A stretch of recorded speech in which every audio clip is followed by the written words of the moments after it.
हाय पिलामाने welcome to my channel Pragya study zone. जदि मो चैनल को नुआ ताहले सब्सक्राइब करी बेल आइकन को क्लिक करनियंतु। चलंतु आमे बे विहंग विप्लवर समस्त क्वेश्चन आंसर को देखि नबा। 1 नंबर, माँ हळदी बसंत मुंडरे काहेकि चिंता माड़ी बसुछि? उत्तर हैला बुढ़ा माकड़ डाल को डाल डेई हैरान करुथिबारु। 2 नंबर, बुढ़ा माकड़ काहा बसर छाई माड़े नाही? उत्तर डामरा काउर। 3 नंबर, निम्नलिखित चढ़ई मानक मध्य क्यों चढ़ई गायक जातिर? उत्तर हलदी बसंत। 4 नंबर, पक्षी जातिर सभ्यता संस्कृति शिल्पी मानक द्वारा बंचुछि एकथा किए कहिछि? उत्तर काऊ। 5 नंबर, समग्र वसुधा आमर जन्मभूमि आमे काहाकू पर बोली भाबु नहु पठित गल्प रे एकथा किए कहिछि? उत्तर हलदी बसंत। 6 नंबर, चढ़ई मानक मध्य क्यों चढ़ई भले लोकी करी कलिक जिया मेंटाई दिए? उत्तर कजलपाती। 7 नंबर, हलदी बसंत पाई राजांक दरबार रे किए ओकिलाती करिथिला? उत्तर काऊ। 8 नंबर, प्रथमे राजांकर केउं राय शुणी चढ़ई माने आनंदरे बोबेई उठिले? उत्तर बसी बुढ़ा मांकड़ को कठिन दंड दियाजिब। 9 नंबर, राजा निजर राय बदलाई देबार कारण कौन? उत्तर लांच स्वरूप गोटे पाचिला पणसर लोभ जोगु। 10 नंबर, केउथिपाई चढ़ई माने आहुरी रागी जाई राजा मंत्री और राजकर्मचारी मानकु खुंपिबाकु लागिले? उत्तर राजांक सहित सुगला महामंत्री पाचिला पणस को खाउथिबार देखि। चला परवर्ती क्वेश्चन आंसर देखिबा। 1 नंबर देला जेते काकुति मिनती कहिले भी बुढ़ा माकड़ ता कथा शुणिबाकु नाही। उत्तर पिला माने हलदी बसंत ता बसा न भांगिबाकु अनुरोध कले मध्य बुढ़ा माकड़ ता कथा केबे हेले मानु नथिला। 2 नंबर, सेथिपाई तो बुढ़ा माकड़ आम बसार छाई माड़े नाही। उत्तर डामरा काउर आक्रमणरू भय करी बुढ़ा माकड़ काउ बसा पाखकू जाए नाही। 3 नंबर, आजिकाली तो तुम मानकर कचेबार। उत्तर गाड़िया पोखरीर पानी सुखी जाउथिबारु गंगेई सहजरे माछ गुड़ी को पाई आनंदित हेबा। 4 नंबर, जोरजार मूलगतार। उत्तर हैला शक्तिशाली ही आधिपत्य विस्तार करिथाए एवं बल प्रयोग करी कार्य हासिल करिथाए। 5 नंबर, कजलपातीर सबु कथा तार एकाନରେ पशि से काନରେ बाहरी गला। उत्तर गर्वी और अहंकारी बुढ़ा माकड़ कजलपातीर कौनसी कथा प्रति ध्यान देला नाही। 6 नंबर, आग पछ को चाही विचार न कले विचार एक तरफा हो जबार आशंका अछि। उत्तर हैला बुझी विचारी स्थिर मन रे विचार न कले राय भूल हो जबार संभावना को एड़ाई हेब नाही। चलो परवर्ती क्वेश्चन को देखे नबा। वाक्य गुड़िक ऊपर आलोचना। क नंबर, किंतु ए परभंगा बुढ़ा माकड़ तो मूलरू बसा रखाई देउ नाही। तार उत्तर हब पिला माने बसंत ऋतु आसी जाइथिबारु हलदी बसंत अंडा देई छुआ फुटाइबा पई आंब गछरे बसाटिए बांधिथिला। मात्र बुढ़ा माकड़टी तार अहंकार रे डाल को डाल डेई सेही बसाटी को 3 थर भांगी देथिला। बुढ़ा माकड़र एही अन्याय एवं निष्ठुर कार्य जोगु हलदी बसंत निजर दुख प्रकाश करी एही कथा कहिछि। एथिर बुढ़ा माकड़र परश्री कातरता और दुष्ट प्रकृतिर सूचना मिलुछि।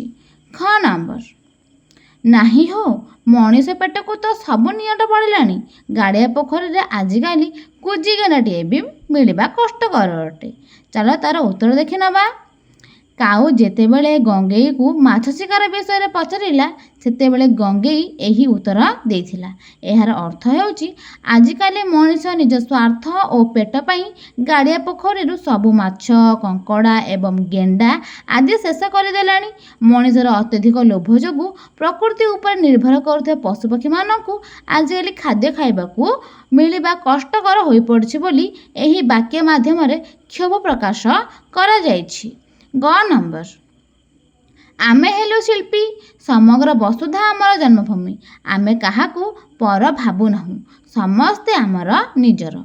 उत्तर जेतेबेले बग हलदी बसंत को एही विदेशी चढ़ई बोली कही अपमानित कला ସେତେବେଳେ ହଳଦୀ ବସନ୍ତ ଦୁଃଖର ସହିତ ଏହି କଥା କହିଥିଲା। ଏହି ବାକ୍ୟର ଅର୍ଥ ହେଉଛି କଳାକାର ବା ଶିଳ୍ପୀମାନଙ୍କର କୌଣସି ନିର୍ଦ୍ଦିଷ୍ଟ ସୀମା ନଥାଏ। ଏହି ବିଶାଳ ପୃଥିବୀ ହିଁ ସେମାନଙ୍କର ବାସସ୍ଥାନ। ସେମାନେ ନିଜର ମଧୁର ସ୍ୱରରେ ସମସ୍ତଙ୍କୁ ଆନନ୍ଦ ବାଟନ୍ତି ଏବଂ ବିଶ୍ୱର ଭ୍ରାତୃତ୍ୱ ଭାବନା ରଖି କାହାକୁ ପର ବୋଲି ଭାବନ୍ତି ନାହିଁ। ଏଥିରୁ ହଳଦୀ ବସନ୍ତର ବିଶାଳ ହୃଦୟ ଓ ଉଦାରତାର ପରିଚୟ ମିଳୁଛି। ପରବର୍ତ୍ତୀ ଭାବିଚିନ୍ତି ଉତ୍ତର ଦେବା। କ ନମ୍ବର, ହଳଦୀ ବସନ୍ତ ଦୁଃଖରେ କାହିଁକି କାନ୍ଦି ପକାଇଲା? ଉତ୍ତର, ବସନ୍ତ ଋତୁ ଆସିଯାଇଥିଲା ଏବଂ ହଳଦୀ ବସନ୍ତ ଅଣ୍ଡା ଦେଇ ଛୁଆ ଫୁଟାଇବା ପାଇଁ ବସା ବାନ୍ଧିଥିଲା। ମାତ୍ର ବୁଢ଼ା ମାଙ୍କଡ଼ 3 ଥର ଯାକ ତାର ବସାକୁ ଭାଙ୍ଗି ଦେଇଥିଲା। ଅନ୍ୟ ଚଢ଼େଇମାନେ ବସା ବାନ୍ଧି ଅଣ୍ଡା ଦେଇ ସାରିଥିବା ବେଳେ ତାର ନିରାପଦ ବସାଟିଏ ନଥିବାରୁ ସେ ଦୁଃଖରେ କାନ୍ଦି ପକାଇଲା। ଖ ନମ୍ବର, କୁଆମାନେ କିପରି ଅନ୍ୟାୟର ଅତ୍ୟାଚାର କରନ୍ତି? ଉତ୍ତର, କୁଆମାନେ କାହାରି ଅତ୍ୟାଚାର ସହନ୍ତି ନାହିଁ। ତାଙ୍କ ପ୍ରତି କିଏ ଖରାପ ବ୍ୟବହାର କଲେ ଆମେ ତାକୁ ଥଣ୍ଟରେ ଖୁମ୍ପି ଆଉ ନଖରେ ବିଦାରି ଅସ୍ତବ୍ୟସ୍ତ କରିଦେଉ ଏବଂ ସର୍ବସାଧାରଣ ରାସ୍ତା ଉପରେ ସମସ୍ତେ ମିଶି ବଡ଼ ପାଟିରେ ଗାଳି ଦେଇ ତାର ଇଜ୍ଜତ ମହତ ସାରିଦେଉ ବୋଲି କାଉ କହିଥିଲା। ଗ ନମ୍ବର, ଗଙ୍ଗେଇ କେଉଁ ପରିବେଶ ଦେଖି ହଳଦୀ ବସନ୍ତକୁ ଗୀତ ଗାଇବାକୁ କହିଥିଲା? ଉତ୍ତର ହେଲା ପିଲାମାନେ, ଚାରିଆଡ଼େ ଏତେ ରଙ୍ଗର ଫୁଲ, ଏତେ ପ୍ରକାର କୋଳି ପାଚିଥିବା ଏବଂ ଏତେ ସୁନ୍ଦର ପବନ ବହୁଥିବାର ମନୋରମ ବସନ୍ତ ପରିବେଶ ଦେଖି ଗଙ୍ଗେଇ ହଳଦୀ ବସନ୍ତକୁ ଗୀତ ଗାଇବାକୁ କହିଲା। ଘ ନମ୍ବର, ବିଦେଶୀ ଚଢ଼େଇମାନଙ୍କ ପ୍ରତି ବଗର କେଉଁ ଧାରଣା ଥିଲା? ଉତ୍ତର, ବଗର ଧାରଣା ଥିଲା ଯେ ବିଦେଶୀ ଚଢ଼େଇମାନେ ଯେପରି ହଳଦୀ ବସନ୍ତ, କୋଇଲି ଜନ୍ମଭୂମିର ଖରା, ବର୍ଷା ବା ଶୀତ ସହିବେ ନାହିଁ, କିନ୍ତୁ ବର୍ଷା ଋତୁ ଆସିଲେ ଦଳ ଦଳ ହୋଇ ଆସି ନାନା ଢଙ୍ଗ ଦେଖାଇ ସେମାନଙ୍କ ଆହାର ଉପରେ ଭାଗ ବସାଇବେ ଏବଂ ସେମାନଙ୍କର ଜନ୍ମଭୂମି ପ୍ରତି କୌଣସି ମମତା ନାହିଁ। ୱ ନମ୍ବର, କଜଳପାତିକୁ ଚଢ଼େଇମାନେ ଭୟ ଓ ଶ୍ରଦ୍ଧା କରିବାର କାରଣ କ'ଣ? ଉତ୍ତର, କଜଳପାତି ପକ୍ଷୀ ସମାଜରେ ମଧ୍ୟସ୍ଥ କାମ କରେ ଏବଂ ଭଲ ଲୋକି କରି କଳି ମେଣ୍ଟେଇ ଦିଏ, କିନ୍ତୁ ଭଲରେ ନ ମଣ୍ଟିଲେ ସେ ନିଜର ମୁନିଆ ଥଣ୍ଟରେ ହାଣି ଖଣ୍ଡିଆ କରିଦିଏ। ତେଣୁ ପକ୍ଷୀମାନେ ତାକୁ ଶ୍ରଦ୍ଧା କରନ୍ତି ଏବଂ ଟିକିଏ ଭୟ ମଧ୍ୟ କରନ୍ତି। ଚ ନମ୍ବର, ସେ ବଣରେ ଭାଲୁକୁ କାହିଁକି ରାଜା କରାଯାଇଥିଲା? ଉତ୍ତର, ସେହି ବଣରେ ସିଂହ, ବାଘ ଓ ହାତୀ ନଥିବାରୁ ସମସ୍ତେ ମିଳିମିଶି ଭାଲୁକୁ ରାଜା କରିଥିଲେ। ଛ ନମ୍ବର, ପ୍ରଥମେ ରାଜାଙ୍କର କେଉଁ ରାୟ ଶୁଣି ପକ୍ଷୀମାନେ ଆନନ୍ଦରେ ବୋବାଇ ଉଠିଲେ? ଉତ୍ତର, ବିନା ଦୋଷରେ ବାରମ୍ବାର ହଳଦୀ ବସନ୍ତଙ୍କର ବସା ଭାଙ୍ଗିଥିବାରୁ ଦୁଷ୍ଟ ମାଙ୍କଡ଼ ଦୋଷୀ ଏବଂ ତାକୁ କଠିନ ଦଣ୍ଡ ଦିଆଯିବ ବୋଲି ରାଜାଙ୍କର ରାୟ ଶୁଣି ପକ୍ଷୀମାନେ ଆନନ୍ଦରେ ବୋବାଇ ଉଠିଲେ। ଜ ନମ୍ବର, କେଉଁଥିପାଇଁ ରାଜା ଦେଇଥିବା ରାୟକୁ ପୁଣି ବଦଳାଇ ଦେଲେ? ଉତ୍ତର, ବୁଢ଼ା ମାଙ୍କଡ଼ ରାଜସିଂହାସନ ପଛପଟେ ଗୋଟିଏ ବିଶାଳ ପାଚିଲା ପଣସ ଲୁଚାଇ ରଖିଥିଲା। ତାକୁ ଦେଖି ରାଜାଙ୍କ ମନ ଭଳିଗଲା ଏବଂ ସେହି ଲାଞ୍ଚ ପାଇଁ ସେ ସଙ୍ଗେ ସଙ୍ଗେ ନିଜର ବିଚାର ବଦଳାଇ ଦେଲେ। ଝ ନମ୍ବର କ୍ୱେଶ୍ଚିନ୍, ଘରଚଟିଆ ରାଜଦରବାରର ସମସ୍ତ ଖବର କିପରି ଜାଣିପାରୁଥିଲା? ଉତ୍ତର, ଘରଚଟିଆ ରାଜାଙ୍କ ସିଂହାସନ ପଛ କାନ୍ଥକୁରାରେ ବସା କରି ରହୁଥିଲା। ତେଣୁ ସେ ରାଜଦରବାରର ସମସ୍ତ ଖବର ଏବଂ ପଣସ ଲାଞ୍ଚ ଦିଆଯିବା ଘଟଣାକୁ ନିଜ ଆଖିରେ ଦେଖି ଜାଣିପାରୁଥିଲା। ନ୍ୟ ନମ୍ବର, ଏହି ଗପରେ କାହାର ଚରିତ୍ର ତୁମ୍ଭକୁ ବେଶୀ ଭଲ ଲାଗୁଛି? ଉତ୍ତର, ଏହି ଗପରେ ମୋତେ ଡାମରା କାଉର ଚରିତ୍ର ବେଶୀ ଭଲ ଲାଗୁଛି, କାରଣ ସେ ନିର୍ଭୀକ ଭାବରେ ଅନ୍ୟାୟର ପ୍ରତିରୋଧ କଲା ଏବଂ ତାରି ଡାକରାରେ ସବୁ ପକ୍ଷୀ ଏକାଠି ହୋଇ ଲାଞ୍ଚୁଆ ରାଜାଙ୍କୁ ଶାସ୍ତି ଦେଲେ। ଟ ନମ୍ବର, ଚଢ଼େଇମାନେ ରାଜାଙ୍କ ଅନ୍ୟାୟ କାର୍ଯ୍ୟ ଜାଣିପାରି କ'ଣ କରିବାକୁ ସ୍ଥିର କଲେ? ଉତ୍ତର, ଘରଚଟିଆଠାରୁ ରାଜାଙ୍କର ପଣସ ଲାଞ୍ଚଖିଆ କଥା ଶୁଣି ଚଢ଼େଇମାନେ ଏକାଠି ବସି ସ୍ଥିର କଲେ ଯେ ସମସ୍ତେ ମିଶି ଏଭଳି ଲାଞ୍ଚୁଆ ରାଜା ଓ ମନ୍ତ୍ରୀକୁ ଆକ୍ରମଣ କରିବେ ଓ ସିଂହାସନରୁ ତଡ଼ିଦେବେ। ଠ ନମ୍ବର, ବିହଙ୍ଗ ବିପ୍ଳବ ଗପରୁ କେଉଁ ଶିକ୍ଷା ମିଳିଲା? ଉତ୍ତର, ଏହି ଗଳ୍ପରୁ ଶିକ୍ଷା ମିଳେ ଯେ ଏକତା ହିଁ ବଳ। ମିଳିମିଶି ବିପ୍ଳବ କଲେ ଯେ କୌଣସି ଶକ୍ତିଶାଳୀ ଅନ୍ୟାୟକାରୀ କିମ୍ବା ଲାଞ୍ଚଖିଆ ଓ ଦୁର୍ନୀତିଗ୍ରସ୍ତ ଶାସକକୁ ମଧ୍ୟ ପରାସ୍ତ କରି ଉଚିତ ଶାସ୍ତି ଦିଆଯାଇପାରିବ। ଅନୁମାନ ଓ କଳ୍ପନା।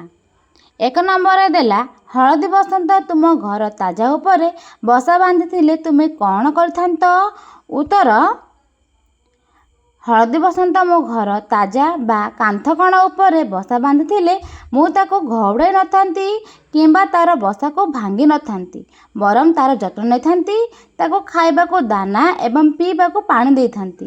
ସେ ଯେପରି ନିରାପଦରେ ଅଣ୍ଡା ଦେଇ ଛୁଆ ଫୁଟେଇ ପାରିବ, ସେଥିପାଇଁ ମୁଁ ଧ୍ୟାନ ରଖିଥାନ୍ତି। 2 ନମ୍ବର କ୍ୱେଶ୍ଚନ୍ ଚାଲ ପିଲାମାନେ ଦେଖିବା। 2 ନମ୍ବରରେ ଦେଲା, ବୁଢ଼ା ମାଙ୍କଡ଼ ଦୁଷ୍ଟ ଓ ଗର୍ବୀ ହୋଇନଥିଲେ କ'ଣ ଭଲ ହୋଇଥାନ୍ତା? ତ ଉତ୍ତର ହେଲା ପିଲାମାନେ, ବୁଢ଼ା ମାଙ୍କଡ଼ ଦୁଷ୍ଟ ଓ ଗର୍ବୀ ହୋଇନଥିଲେ ସେ ନିରୀହ ହଳଦୀ ବସନ୍ତର ବସା ବାରମ୍ବାର ଭାଙ୍ଗି ନଥାନ୍ତା। ଅନ୍ୟ ପକ୍ଷୀମାନଙ୍କ ସହ ସେ ମିଳିମିଶି ରହିଥାନ୍ତା। ଫଳରେ ତାକୁ ରାଜଦରବାରରେ ବିଚାରର ସମ୍ମୁଖୀନ ହେବାକୁ ପଡ଼ିନଥାନ୍ତା କିମ୍ବା ଶେଷରେ ବିପ୍ଳବୀ ପକ୍ଷୀମାନଙ୍କ ଥଣ୍ଟରେ ଖୁମ୍ପା ଖାଇ ଲହୁଲୁହାଣ ଏବଂ ଖଣ୍ଡିଆ ଖାବରା ହେବାକୁ ପଡ଼ିନଥାନ୍ତା। ବୁଝିଲେ ପିଲାମାନେ? ଯାହା ଡାଉଟ୍ ରହୁଛି କମେଣ୍ଟ କରି ଜଣାଇବେ। 3 ନମ୍ବର ଦେଲା, ଗାଡ଼ିଆ ପୋଖରୀର କେଉଁ ପରିସ୍ଥିତିରେ ଗଙ୍ଗେଇର କଚେବାର ହୋଇପାରିଥାନ୍ତା?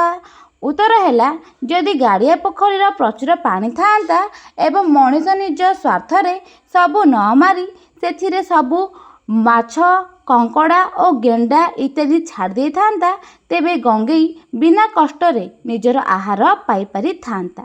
ସେହିପରି ପରିବେଶରେ ହିଁ ଗଙ୍ଗେଇର ପ୍ରକୃତ କଚେବାର ବା ମଉଜ ମଜଲିସ ହୋଇପାରିଥାନ୍ତା। ଚାଲ 4 ନମ୍ବର ଦେଖିବା। ବିଦେଶୀମାନେ ତୁମର ଅତିଥି ହେଲେ ତୁମେ ତାଙ୍କ ପ୍ରତି କିପରି ବ୍ୟବହାର ପ୍ରଦର୍ଶନ କରିବ?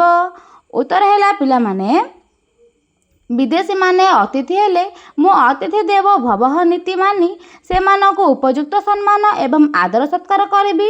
ବଗ ଭଳି ସ୍ୱାର୍ଥପର ହୋଇ ସେମାନଙ୍କୁ ଘୃଣା କରିବି ନାହିଁ, ବରଂ ସେମାନଙ୍କର ଖାଦ୍ୟପେୟର ଯତ୍ନ ନେବି। ଆମ ଦେଶର ଉତ୍ତମ ସଂସ୍କୃତି ତଥା ପରମ୍ପରା ବିଷୟରେ ଜଣାଇ ସେମାନଙ୍କୁ ଆପଣାର କରିନେବି। ଚାଲ ପିଲାମାନେ ଏବେ ଆମେ 5 ନମ୍ବର କ୍ୱେଶ୍ଚନଟିକୁ ଦେଖିନେବା।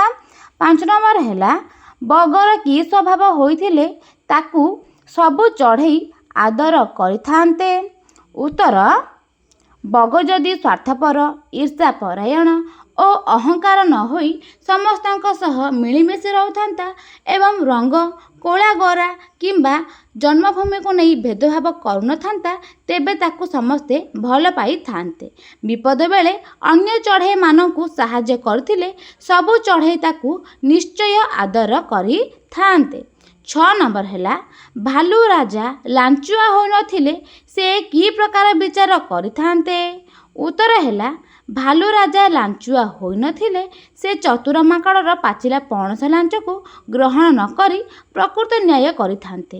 ସେ ନିରୀହ ହଳଦୀ ବସନ୍ତକୁ ଦୋଷମୁକ୍ତ କରି ବସା ଭାଙ୍ଗି ଦୁଷ୍ଟ ଓ ଅହଙ୍କାରୀ ମାଙ୍କଡ଼କୁ କଠିନ ଶାସ୍ତି ଦେଇଥାନ୍ତେ, ଯାହାଦ୍ୱାରା ବଣରେ ଶାନ୍ତି ବଜାୟ ରହିଥାନ୍ତା। ଚାଲ ପିଲାମାନେ ଏବେ ଆମେ 7 ନମ୍ବର କ୍ୱେଶ୍ଚନଟିକୁ ଦେଖିନେବା। 7 ନମ୍ବର ହେଲା, ଶାସକ ଯଦି ନ୍ୟାୟୋଚିତ ବିଚାର ନ କରେ ତେବେ ରାଜ୍ୟରେ କେଉଁ ପରିସ୍ଥିତି ସୃଷ୍ଟି ହେବ? ଉତ୍ତର ହେଲା, ଶାସକ ଯଦି ନ୍ୟାୟୋଚିତ ବିଚାର ନ କରି ପକ୍ଷପାତିତା ବା ଲାଞ୍ଚ କାରବାର କରେ ତେବେ ରାଜ୍ୟରେ ଅରାଜକତା ସୃଷ୍ଟି ହେବ। ପ୍ରଜାମାନଙ୍କ ମନରେ ଶାସକ ପ୍ରତି ଥିବା ବିଶ୍ୱାସ ତୁଟିଯିବ ଏବଂ ନିରୀହ ଲୋକେ କଷ୍ଟ ପାଇବେ। ଶେଷରେ ଦୁର୍ନୀତି ବିରୋଧରେ ଲୋକମାନେ ବିହଙ୍ଗ ବିପ୍ଳବ ଭଳି ଏକାଠି ହୋଇ ଭୟଙ୍କର ବିଦ୍ରୋହ କରିବେ। 8 ନମ୍ବର, ଘରଚଟିଆ ଯଦି ରାଜାଙ୍କ ସିଂହାସନ ପଛରେ ପାଚିଲା ପଣସ ଦେଖିନଥାନ୍ତା ତେବେ କ'ଣ ହୋଇଥାନ୍ତା? ଉତ୍ତର, ଘରଚଟିଆ ଯଦି ରାଜାଙ୍କ ସିଂହାସନ ପଛରେ ଥିବା ପଣସ ଲାଞ୍ଚ କଥା ଜାଣିପାରିନଥାନ୍ତା ତେବେ ରାଜାଙ୍କର ଦୁର୍ନୀତି ଓ ପ୍ରକୃତ ସତ୍ୟ ପଦାକୁ ଆସିନଥାନ୍ତା। ନିରୀହ ହଳଦୀ ବସନ୍ତ ବିନା ଦୋଷରେ ଦଣ୍ଡ ପାଇ ଜେଲ୍ ଯାଇଥାନ୍ତା।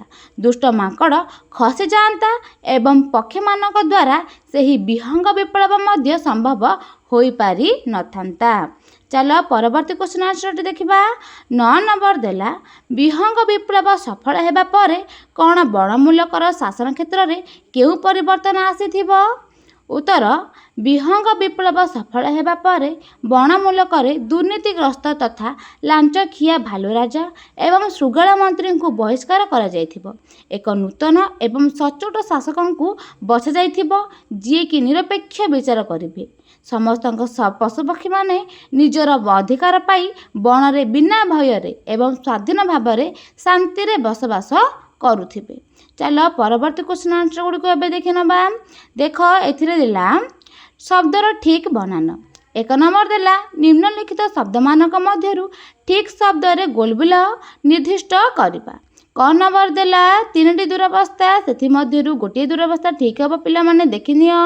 तापर देख ख नंबर देला तीनोटी शिरोधार्य से तीनोटी शिरोधार्य मध्यरु केउंटी हमर आंसर ठीक हबो पिला माने देख शिरोधार्य सब किछि लेखि नियो हैला। ग नंबर देला भर्छना तीनोटी भर्छना मध्यरु केउ भर्छना ठीक हबो एही भर्छनाटी ठीक हबो।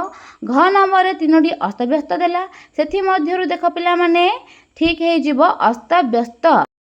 माने एठी विहंग विप्लवर समस्त प्रश्न उत्तर शेष हो जाइछि। जदि मो वीडियोटी भल लागि थिबो ताहले लाइक करनेबे आपनक समस्त सांग मान पाखक शेयर करनेबे। जदि मो चैनल को नुआ आछंती ताहले सब्सक्राइब करी बेल आइकन टी को क्लिक करनेबे। Thank you for watching.